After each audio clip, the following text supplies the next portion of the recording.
Hello and welcome back to my channel. Today I'm going to show you how to make warming, hearty chicken soup with wings.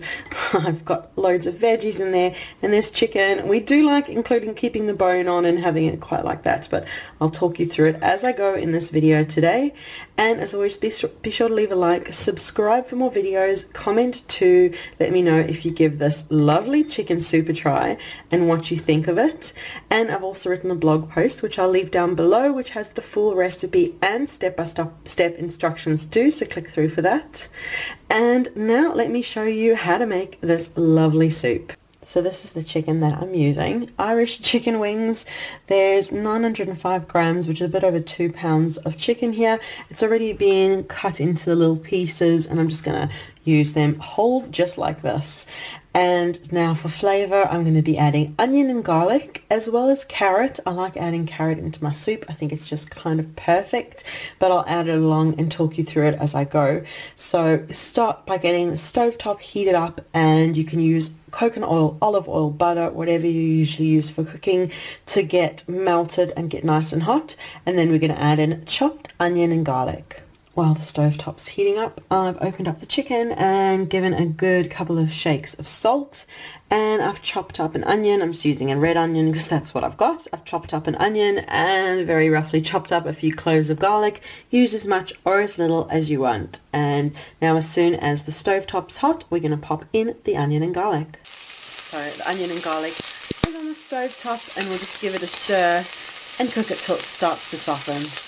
You can see the onion and garlic are becoming nice and golden, so we're going to add the chicken on now. Chicken's on, add more salt. I've added more coconut oil over there too to help it all along, but just keep tossing now till it's all golden.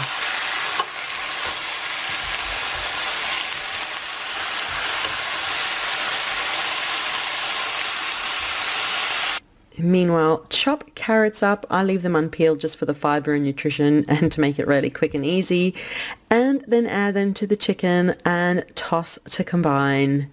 And once the chicken is golden to your liking and you're happy that the carrot and the chicken and all those flavors are lovely and golden, then pour over water to cover.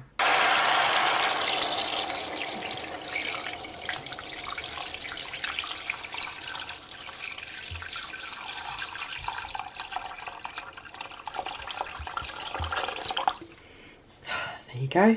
So I've just covered the chicken up with water, and now what I'm going to do is add in a little more salt. You can add pepper, any other seasoning you like to taste, and I'm also adding in a tablespoon of apple cider vinegar. It just helps draw the nutrients out the bones, so a tablespoon of apple cider vinegar goes in now.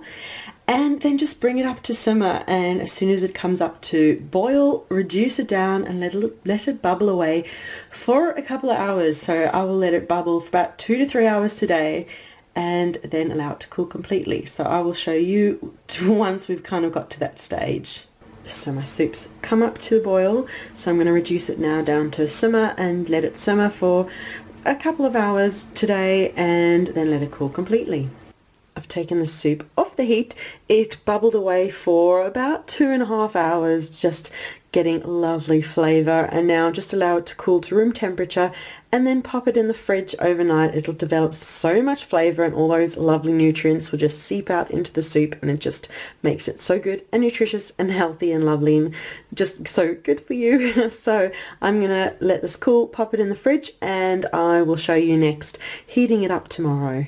It's now the next day and the soup has been in the fridge overnight, and you can see it's got a lovely solid layer on top of the good healthy fat, and it's like jelly like below. Those are the lovely nutrients you want from a lovely rich chicken soup broth.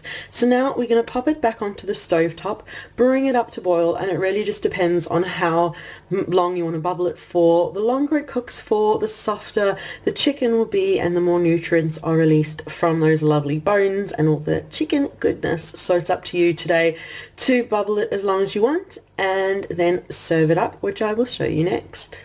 I brought the soup up to boil, reduced it down. It's got a gentle simmer happening. Now you can just let it bubble away for as long as you want to, but I let the soup cook for ages yesterday, so it's really just a matter of letting it simmer until we're ready for our meal. and then serving some portions out. So I've served out a portion. There's loads of carrot in there and chicken too, and it's up to you if you want to debone all the chicken and then just pop the deboned chicken little bits into your soup and set the bones aside. You could actually reuse them and make more soup or broth with it, but what we kind of like to do is just serve it with the whole chicken wings with the bone and everything, and keep a bone plate at the table. It's not kind of nice for dinner parties, but if you're just having the family and they're quite happy to just enjoy chicken off the bone. I've got a family of boys and they quite enjoy eating off the bone, and then the bones end up piling up on the table in the middle. That's kind of what happens with the boys, but it is up to you what you like to do. So yeah, that's how I serve and how I make my lovely chicken soup with wings. It's such a lovely hearty meal. We just absolutely adore it. But thank you so much for watching this video for today. Be sure to leave a like, subscribe for more videos, comment to let me know if you give this chicken soup a try and what you think of it. So thank you so much for watching. We'll see you again soon. Bye.